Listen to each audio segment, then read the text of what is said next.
चलिए question number 4 हम लोग देखते हैं। देखिए 4 नंबर क्वेश्चन है। 4 नंबर क्वेश्चन बोल रहा है कि एक कक्षा में विद्यार्थियों को पंक्तियों में खड़ा करना है। देखिए एक कक्षा है, विद्यार्थियों को क्या पंक्तियों में खड़ा करना है। पंक्ति है, कितना पंक्ति है पता नहीं है, ठीक है ना। एक कक्षा में विद्यार्थियों को पंक्तियों में खड़ा होना है। यदि पंक्ति में 3 विद्यार्थी अधिक होते तो एक पंक्तियां कम हो जाती है। तो 3 विद्यार्थी अधिक होते तो क्या होता है, एक पंक्ति कम हो जाती है। पंक्ति है, ठीक है ना, इसी प्रकार की पंक्ति है। कितना पंक्ति है इसको नहीं बता पा रहे, ठीक है ना। तो बोल रहा है कि यदि पंक्ति में 3 विद्यार्थी अधिक होते तो एक पंक्ति कम होती। यदि पंक्ति में 3 विद्यार्थी कम होते तो 2 पंक्तियां अधिक बनती। तो कक्षा में विद्यार्थियों की संख्या बताएं।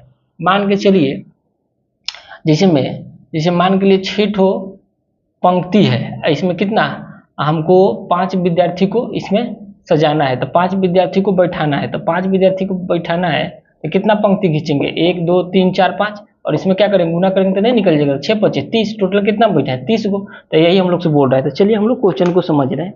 क्वेश्चन को सबसे पंक्ति समझ गए ना, इसी प्रकार के पंक्ति है। चलिए क्वेश्चन हम लोग देख रहे हैं। क्वेश्चन बोल रहे हैं कि एक कक्षा में विद्यार्थियों में पंक्तियों में खड़ा होना है, और यदि पंक्ति में 3 विद्यार्थी खड़ा होना है, यदि पंक्ति में 3 विद्यार्थी अधिक होते तो एक पंक्तियां कम होती। तो लिखेंगे माना प्रत्येक पंक्ति में विद्यार्थियों की संख्या, लिखेंगे यहाँ पर माना प्रत्येक पंक्ति में विद्यार्थियों की संख्या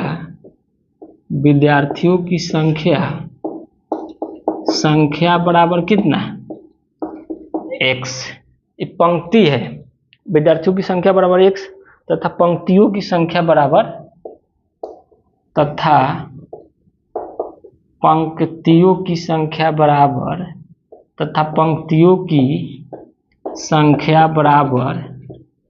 इसको क्या मान लेंगे, संख्या बराबर y मान लेंगे। अब लिखेंगे यहाँ पर तो विद्यार्थियों की संख्या कितना हो जाएगा, तो यहाँ लिख देंगे विद्यार्थियों की संख्या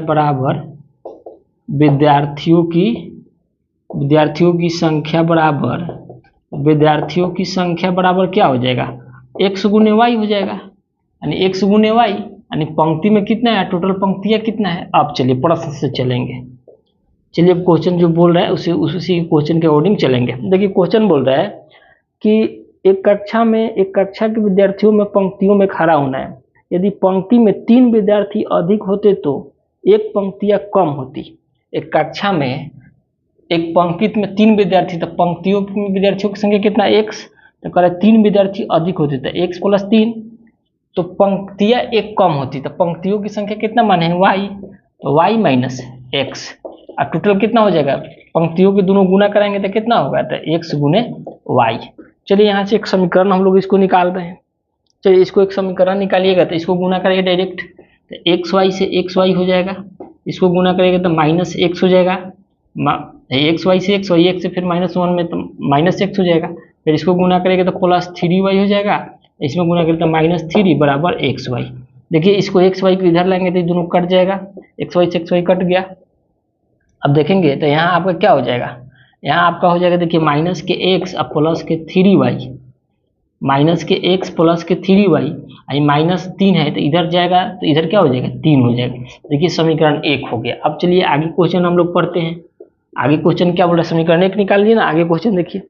आगे फिर क्वेश्चन बोल रहे हैं एक पंक्तियां कम होती। यदि पंक्ति में 3 विद्यार्थी कम होते तो 2 पंक्तियां अधिक बनती। अब फिर बोल रहा है कि पंक्ति में 3 विद्यार्थी कम होते, तो अब क्या हो जाएगा, x - 3, तो 2 पंक्तियां क्या होता, एक कम हुआ था फिर 2 अधिक होता, बराबर कितना, x × y, एक टोटल विद्यार्थियों की संख्या, यही बोल रहा है ना, टोटल विद्यार्थियों की संख्या। तो अब चलिए अब हम लोग यहाँ से फिर गुना कराएंगे इसको इससे, तो xy से xy हो जाएगा, फिर x से गुना करेंगे तो 2x हो जाएगा, इसको गुना करेंगे तो -3y हो जाएगा, इसको गुना करेंगे 3 दूना के 6y। देखिए xy से xy फिर खत्म करके इधर लाएंगे तो माइनस हो जाएगा। अब देखिए हाई हो जाएगा कितना, प्लस के 2x माइनस के 3y और माइनस के 6y, उधर क्या हो जाएगा, प्लस के 6 हो जाएगा ना। तो ये समीकरण कितना हो जाएगा, 2। तो देखिए समीकरण 1 और समीकरण 2 हो जाएगा। समीकरण 1 और समीकरण 2 हो गया। समीकरण 1 2 हो गया, तब हम लोग निकाल सकते हैं ना इसका हल। तो इसका हल निकाल सकते हैं, अब हम लोग बना देंगे कोई भी विधि से। तो चलिए इधर हम इसको लिख रहे हैं, इधर हम यहाँ पर ला रहे हैं इसको इधर ला रहे हैं। यहाँ लिखेंगे समीकरण 1 तथा 2 से, समीकरण 1 तथा 2 से। तो समीकरण 1 कितना है, तो समीकरण 1 है -x प्लस 3y बराबर 3, और समीकरण 2 कितना है 2x plus 2x minus 3y बराबर 6, समीकरण 2। देखिए यहाँ हम लोग विलोपन विधि से ही जानते हैं ना कि समीकरण विलोपन विधि से बनाने के लिए क्या करते हैं, x और y के गुणांक किसी को सेम करते हैं। तो देखिए एक ठो गुणांक यहाँ सेम है, माइनस है, ठीक है ना, एक ठो गुणांक सेम है। देखिए इसमें कुछ सेम करने की जरूरत नहीं है। देखिए प्लस के 3y माइनस के 3y कट गया, और देखिए माइनस के 2x में से प्लस के 2x में से माइनस के 1x घटाइएगा तो कितना बचेगा, एक ठो x।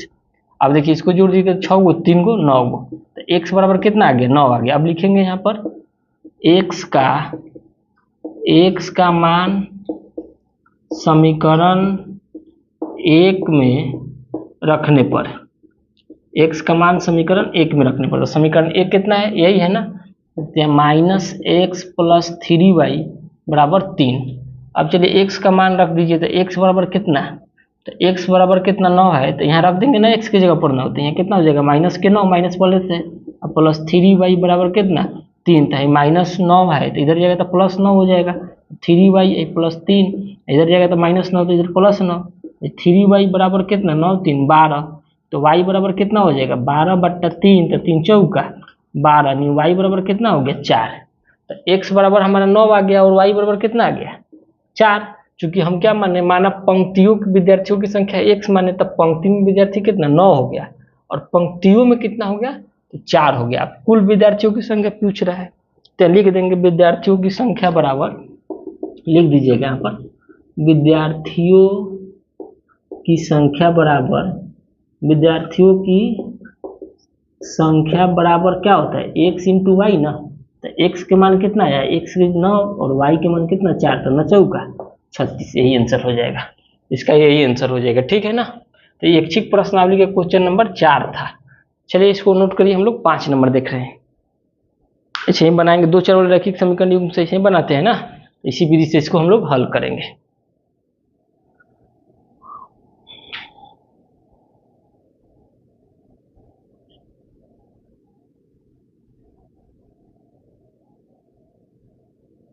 चलिए इसको आप लोग नोट करिए।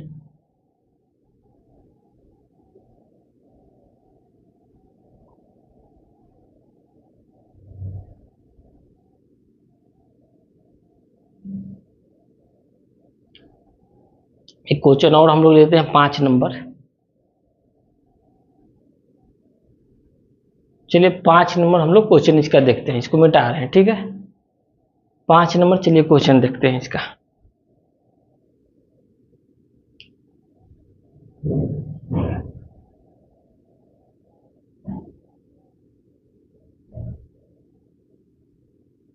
चलिए इसका 5 नंबर हम लोग देखते हैं, इसको मिटा रहे हैं। 3.7 का क्वेश्चन नंबर हम लोग 5 देखेंगे। चलिए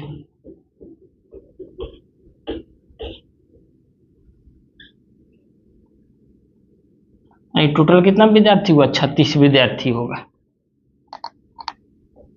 चलिए 5 नंबर हम लोग इसका देखते हैं। देखिए 5 नंबर जो क्वेश्चन है, 5 नंबर जो क्वेश्चन दे रहा है, देखिए 5 नंबर क्वेश्चन स्क्रीन पर हम लगा दिए हैं, आप लोग देखेंगे वहां पर।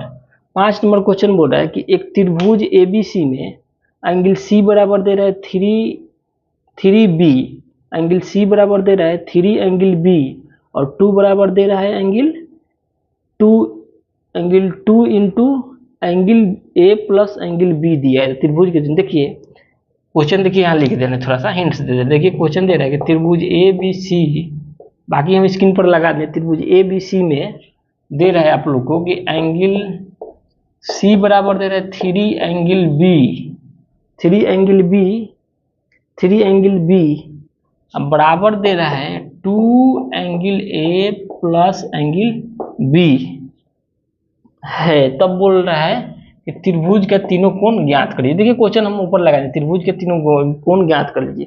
तो यहाँ इसको मान लीजिएगा, माना यहाँ x के बराबर में कुछ भी मान लीजिएगा, माना, उसके बाद लिख दीजिएगा माना, माना लिख दीजिएगा, लिखिएगा यहाँ क्या, एंगल C बराबर हो जाएगा एंगल 3B बराबर 2 into angle A plus angle B, सब के बराबर मान लीजिए x। तो जब x मान लीजिएगा तो एंगल C बराबर एक बार x हो जाएगा, एंगल B बराबर एक बार x हो जाएगा, एंगल इसके बराबर x हो जाएगा। अब चलिए अब इसको क्या करिए, तो अब लिख दीजिए सब के बराबर x मान लिए, तो एंगल C बराबर कितना x और एंगल 3B बराबर क्या चीज x। तो यहाँ से हम लोग B का मान निकाल सकते हैं ना। देखिए यहाँ से हम लोग पहले लिख दे रहे हैं इसको, ठीक है, और यहाँ से B हो जाएगा कितना, angle 2 into angle A plus angle B बराबर भी x। देखिए है तो एंगल यहाँ से एंगल C बराबर x ही रहेगा, यहाँ से देखिए है निकल जाएगा, है एंगल B 3 जो गुना में इधर आ जाएगा तो क्या हो जाएगा x/3, यानी B के मान कितना x/3।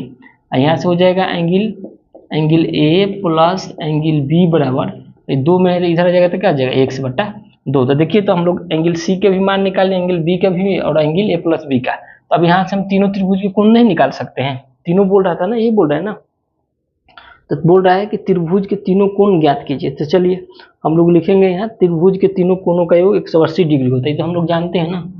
तो यहाँ लिखिएगा त्रिभुज के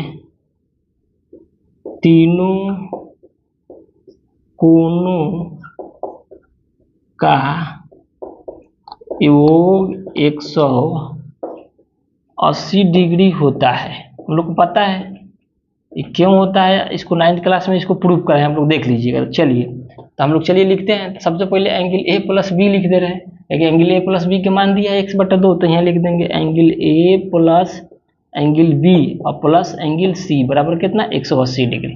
तो एंगल A प्लस B के मान कितना है, देखिए एंगल A प्लस B बराबर x/2 है ना, तो यहाँ लिख देंगे x/2 और प्लस एंगल C के मान कितना है, तो x बटा कुछ ना तो 1 बराबर कितना 180 डिग्री हो गया।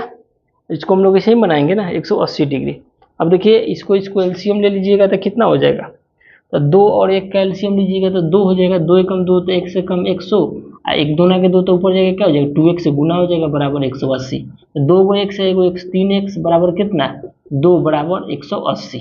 अब देखिए ये जो गुना में ये जो भाग में एक गुना हो जाएगा, आप लोग को पता है ना। तो चलिए इसको हम यहाँ लाते हैं, इधर लाते हैं, ठीक है।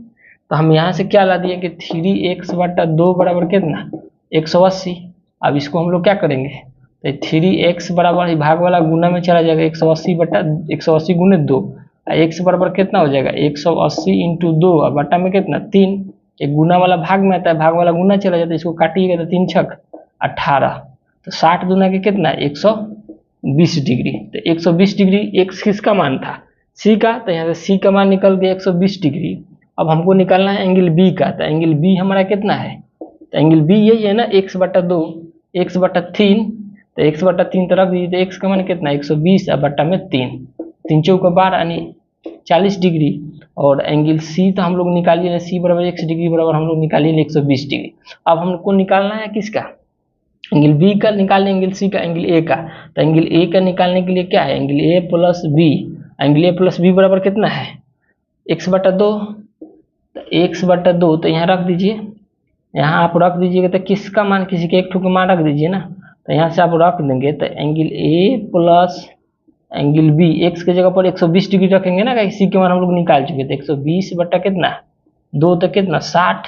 तो यहाँ से angle A plus angle B बराबर कितना 60 डिग्री हो गया।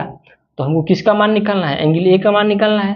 तो एंगल A का मान निकालना है और B के मान निकालनी है, तो B बराबर कितना निकाले हैं, B बराबर 40 डिग्री। तो यहाँ से रख दीजिए एंगल A, एंगल B के जगह पर कितना 40 डिग्री है 60, तो एंगल A हो जाएगा 60 है, इधर प्लस में 40 इधर जाएगा तो माइनस में 40, तो एंगल A बराबर कितना हो गया 20 डिग्री हो गया ना।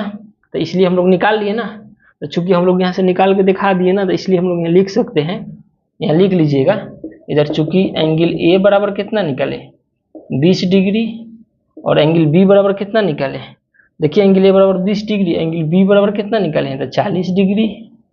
और एंगल सी बराबर, तो पहले से ऑलरेडी एक्स का मान कितना है 120 डिग्री। तो त्रिभुज के तीनों कोण का मान निकाल देंगे नहीं, 20 डिग्री, 40 डिग्री और 120 डिग्री। तो हम लोग का यही आंसर होगा।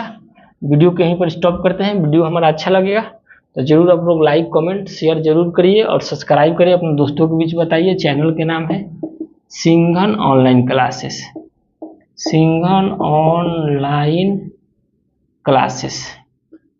ठीक, तो वीडियो को जरूर लाइक सब्सक्राइब और शेयर करें। वीडियो कैसा लगा जरूर कमेंट करके बताएं। फिर हम लोग मिलते हैं कल के वीडियो में। 2 क्वेश्चन है आगे और भी क्वेश्चन है, इसमें हम लोग देख लेंगे। कल के वीडियो में हम लोग 6-7 नंबर क्वेश्चन देखेंगे, ठीक है ना।